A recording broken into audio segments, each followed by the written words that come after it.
नमस्कार। मैं Manoj Sharma, MG inter college baddie, विषय अर्थशास्त्र। कल हम लोग विनिमय पर चर्चा कर रहे थे, जिसमें हमने विनिमय क्या है और विनिमय के गुण दोषों के ऊपर चर्चा की थी। आज हम चर्चा करेंगे विनिमय कितने प्रकार का होता है। मुख्यतः विनिमय दो प्रकार का पाया जाता है, प्रत्यक्ष विनिमय अथवा वस्तु विनिमय। नंबर 2, परोक्ष विनिमय अथवा क्रय विक्रय प्रणाली। प्रत्यक्ष विनिमय वह विनिमय कहलाया जाता है जिसमें व्यक्ति आमने सामने वस्तुओं की अदला बदली करते हैं या वस्तुओं के बदले सेवाओं की अदला बदली करते हैं।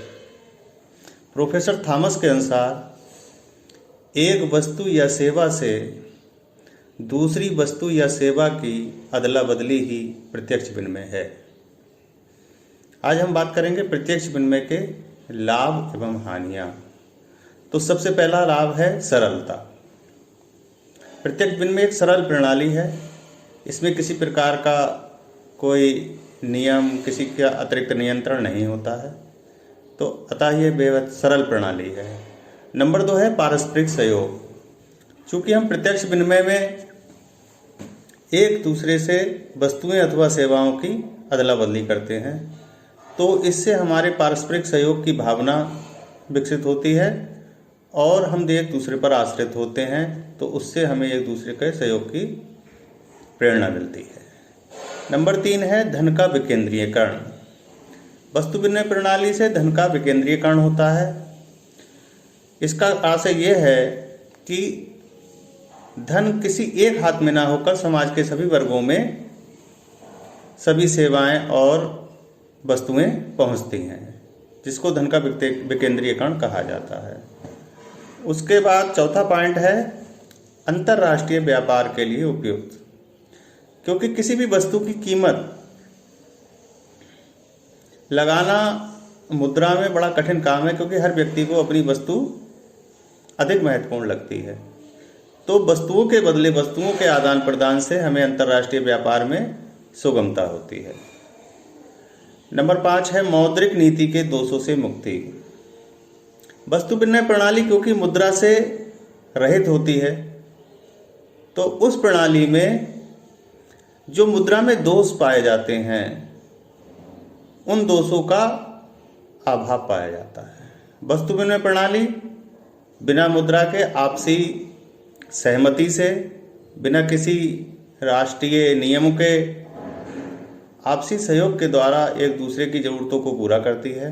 इसलिए उसमें मुद्रा के जो दोष होते हैं वो नहीं होते हैं।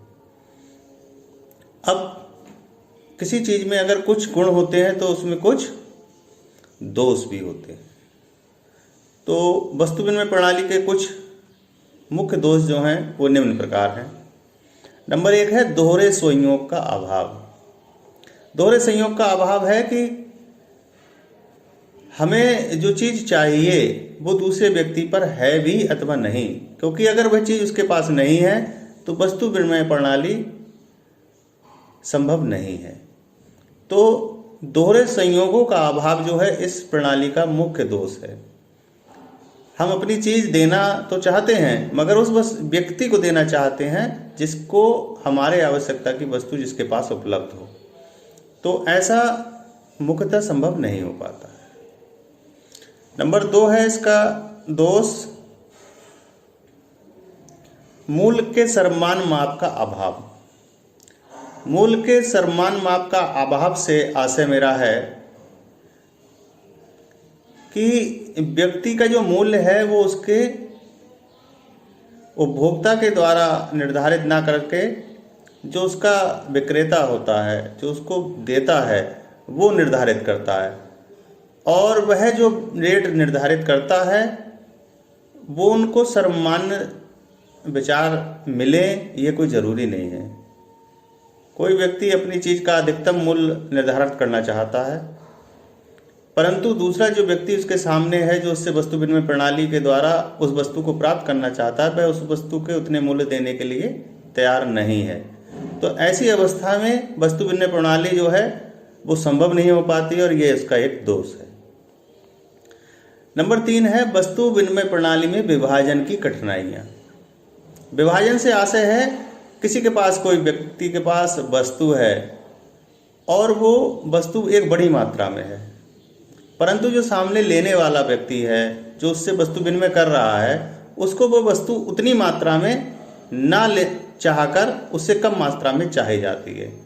परंतु वह उस वस्तु का कैसे विभाजन करेगा, वो उसका कैसे मूल्यांकन करेगा, वो विभाजन योग्य वस्तु है भी या नहीं, इस प्रकार की अनेकानेक समस्याएं जो हैं वस्तु विनिमय प्रणाली में आती हैं। अतः वस्तु विनिमय प्रणाली जो है वो इन समस्याओं से घिरी रहती है।